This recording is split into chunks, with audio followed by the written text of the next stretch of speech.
வணக்கம் நேயர்களே, என் புதிய சுவை சேனலுக்கு தங்களை அன்புடன் வரவேற்கிறேன். என் புதிய சுவை சேனலில் நான் இன்றைக்கி சட்டுன்னு சுலபமாக ஒரு 10 நிமிஷத்தில் செய்கிற மாதிரி சுவையான மைதா போண்டா செய்து காட்ட போகிறேங்க. இது சாப்பிட்றதுக்கும் அவ்வளோ டேஸ்ட்டாக இருக்குங்க. சரி வாங்க, போண்டா எப்படி செய்கிறதுன்னு பார்க்கலாம்.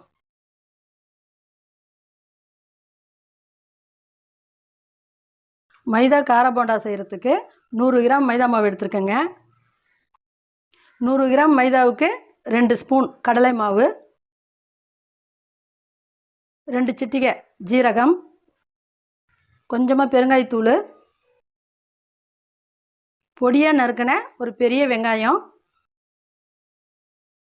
2 பச்சை மிளகா,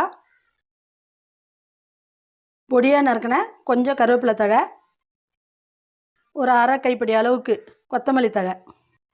இந்த போண்டாவுக்கு கொத்தமல்லியை கொஞ்சம் அதிகம் சேர்த்துக்கோங்க. சாப்பிடும்போது நல்லா டேஸ்ட்டாக இருக்குங்க. கடைசியாக தேவையான அளவுக்கு உப்பு. இப்போ நம்ம மாவை பிசைஞ்சிக்கலாம். கொஞ்சம் கொஞ்சமாக தண்ணி ஊற்றிக்கோங்க.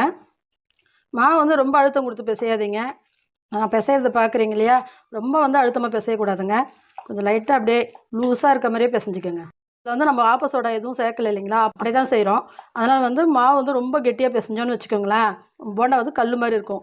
பாருங்க, இந்த மாதிரி எண்ணெயில் போட்டோம்னா இந்த பதத்தில் இருக்க மாதிரி இருக்கணுங்க மாவு.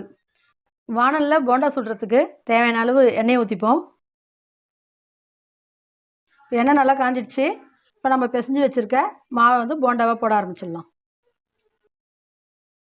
எண்ணெயில் போண்டாவை போட்டதும் ஸ்டவ்வை மீடியம் ஃப்ளேமில் வச்சுக்கோங்க. ஏன்னா நம்ம ஸ்டவ் ஹையிலே வச்சுருந்தோம்னு வச்சுக்கோங்களேன், எண்ணெய் ரொம்ப சூடாகி போட்டதும் போண்டா என்ன ஆகிடும், மேலே வெந்த மாதிரி வெந்து அப்படியே கொஞ்சம் நிறம் ப்ரௌனாக ஆன மாதிரி ஆகிடும். உள்ளே வெந்துருச்சா நமக்கு தெரியாதுங்க. கொஞ்சம் மீடியம் ஃப்ளேமில் வச்சு நம்ம செய்தோம்னா நல்லா உள்ளே இருக்க மாவு நல்லா வெந்திருக்கும், மேலேயே நல்லா மொறுமொறுன்னு ஆகி சாப்பிட்றதுக்கு போண்டா நல்லா டேஸ்ட்டாக இருக்கும். 2 நிமிஷத்துக்கு மீடியம் ஃப்ளேம்லேயே வச்சு அப்படியே வேக விடுங்க. போண்டாலாம் ஒரு பக்கம் நல்லா செவந்த மாதிரி இருக்குது. இப்போ எல்லாத்தையும் திருப்பி போடுவோம். 10 நிமிஷம், அதாவது வெங்காயம்லாம் நறுக்கிறதெல்லாம் சேர்த்து சொல்கிறேன். ஒரு 10 நிமிஷத்துலேயே நம்ம ஈவினிங் ஸ்நாக்ஸ் ரெடி பண்ணி கொடுத்துடலாங்க. நல்லா பாருங்கள், போண்டா 2 பக்கமும் நல்லா செவந்து நல்லா மொறுமொறுன்னு வந்துருச்சுங்க. இப்போ இதை ஒரு பிளேட்டில் எடுத்துருவோம்.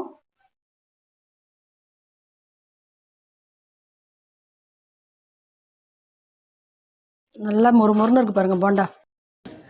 போடும் போது சவுண்டு பாருங்கள் எப்படி வருது. ஆனால் இந்த மாதிரி மொறுமொறுன்னு இருக்குங்க. உள்ளே பார்த்தோம்னா அவ்வளோ சாஃப்டாக இருக்குங்க. ஏதோ பணியாரத்தை சாப்பிட்ற மாதிரி அந்த அளவுக்கு சாஃப்டாக இருக்கும். நான் செய்து காட்டின இந்த ஃபார்மேட்லேயே நீங்கள் வீட்டில் செய்து பாருங்கள். இந்த டேஸ்ட் உங்களுக்கு பிடிச்சிருந்தா மறக்காமல் கமெண்ட்ஸில் தெரியப்படுத்துங்க. இது மாதிரி வேறு ஒரு நல்ல ரெசிபியோட நம்ம அடுத்த வீடியோவில் சந்திக்கலாம்.